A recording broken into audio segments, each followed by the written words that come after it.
May bagong labas guys na loan application sa Google Play Store. At alam nyo ba, hindi po to pang 7 days. Kasi nung tinry ko po siya, may offer po siya na every 15 days po yung payment. Tapos may 2 terms up to 3 terms. So bali guys, yung 2 terms is 30 days. And then yung 3 terms is up to 45 days. Yes po, nako, talagang mapapa-install kahit mapapa-download sa application na to once na nasabi ko kung anong pangalan niya. Syempre, bago natin i-reveal guys kung anong pangalan ng bagong loan app na to sa Google Play Store. Nako, kung hindi ka pa po dyan nakasubscribe, i-click mo na po yung subscribe button para updated ka sa ganitong usapan and sa ating pa-Gcash giveaway. Nako, every video po na ina-upload ko, kumukuha po ako ng dalawang lucky winners. And for today's video nga po, ito po yung dalawang maswerteng nanalo ngayong araw. Ayan, congratulations sa inyong dalawa. Pwede nyo na pong i-claim yan sa aking Gmail account. Pag-PM na po kayo doon. And for those na hindi pa nananalo at gustong sumali, nako, don't forget to like this video. Mag-iwan ng comment dyan sa comment section at please share this video na rin po para makasali kayo sa pa-monthly cellphone giveaway ko. And so much for that guys. Alam ko na excited na rin kayong malaman kung anong loan app to guys na bagong-bago na hindi pang 7 days. Na sure to at legit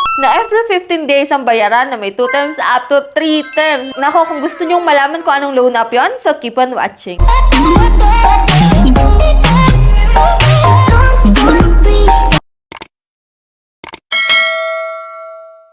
So before tayo mag-start guys, syempre ang video na to ay hindi po sponsored. Hindi rin po tayo agent at promoter ng application na to. So dito guys, tinry ko po siya mismo para maipakita sa inyo at maibahagi kung anong meron sa application at kung worth it siyang utangan at kung legit ba talaga siya. So dito guys, ang pangalan ng application na to is si Loanmate na under po ng Gulzara Lending Investor Corporation. So as of na wala pa po siyang rating at ito nga po ang sabi niya dito na installment loan made simple. Yes, installment siya guys. From 2,000 pesos up to 50,000 pesos. At ito pang sabi niya na choose your plan with confidence, think and get funded. So manage your installment easily and support when you need it. So dito guys, in-install ko na po itong si Loanmate para maipakita sa inyo kung okay talaga siya guys. So dito guys, sa information collection policy nila, click ko po yung agree. And then yan, 50,000 nga po yung maximum loan amount. So ilagin ko po dito yung aking active mobile numbers. Click ko po yung let's go. And then dito guys, meron po silang upload SMS information and image information. Click mo yung accept. And yan, bilang first timer, yung maximum na pinapaloan sa'yo is 20,000 pesos lamang. So siguro kung ikaw ay repeat borrowers up to 50,000 pesos na yan. So 91 days po ang repayment daw nito. Interest rate is 0.05%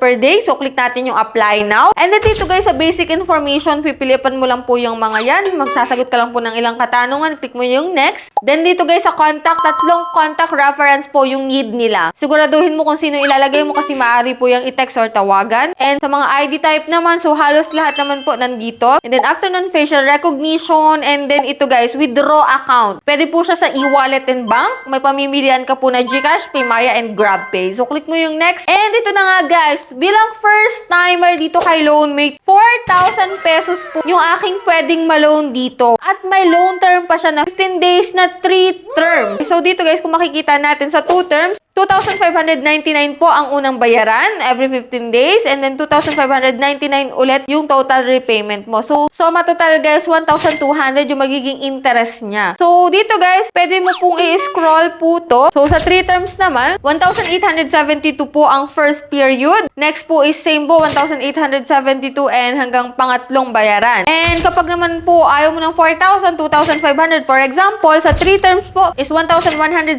pesos, tatlong beses mo pong babayaran yun. And sa 2 terms naman is 1,624 pesos. Dalawang beses po yun. Then sa 1,500 guys, sa 2 terms, 974 po yung babayaran mo. Then sa ikalawang repayment schedule, same din po. Kapag naman po pinili mo yung 15 days tapos 3 terms, 702 pesos lang yung babayaran mo every 15 days. O diba? So ako dito pinili ko po yung 4,000 na may 3 terms. So yan is still reviewing po yung ating application. And then after a while, yung pag-aantay ko guys, guys, rejected po yung aking application. Nalungkot akong bigla guys. Kasi sayang naman. Merong loan application na lumabas na hindi na pang 7 days. Tapos every 15 days ang bayaran. Up to 45 days. Talagang mapapa-install talaga kayo dito guys. Pwede nyo po itong i-consider itong loan application na to. And for those na nakapag-try na dyan at ma-approve kayo, share nyo po yung experience nyo dyan sa comment section para makatulong sa mga bago pa lang magta-try dito kay Loanmate. Pero syempre, tignan yung maigi yung service fee, yung interest, at kung magkano yung total repayment. Kung okay para sa inyo is why not? No? So dito guys, sa ating application, hindi po tayo na-approve, na-reject po tayo. Pero at least, na-share ko sa inyo yung loan details kahit papano. And ito nga ang bagong loan application na si Loanmate. And that's it. Yan lang po yung vlog natin for today. And hoping ako guys, kung gusto nyo siyang itry talaga, make sure na aware kayo dun sa kanyang loan details, no? Para hindi nyo napagsisihan pa sa hulo. So bali guys, kung may katanungan kayo dyan, i-comment nyo lang po sa comment section para masagot natin yan isa-isa. And sa mga hindi pa dyan nakasubscribe sa aking YouTube channel, kindly click the subscribe button, turn on the notification bell, and be updated lagi sa aking mga latest uploads. So bye-bye na muna for now guys. See you on my next video!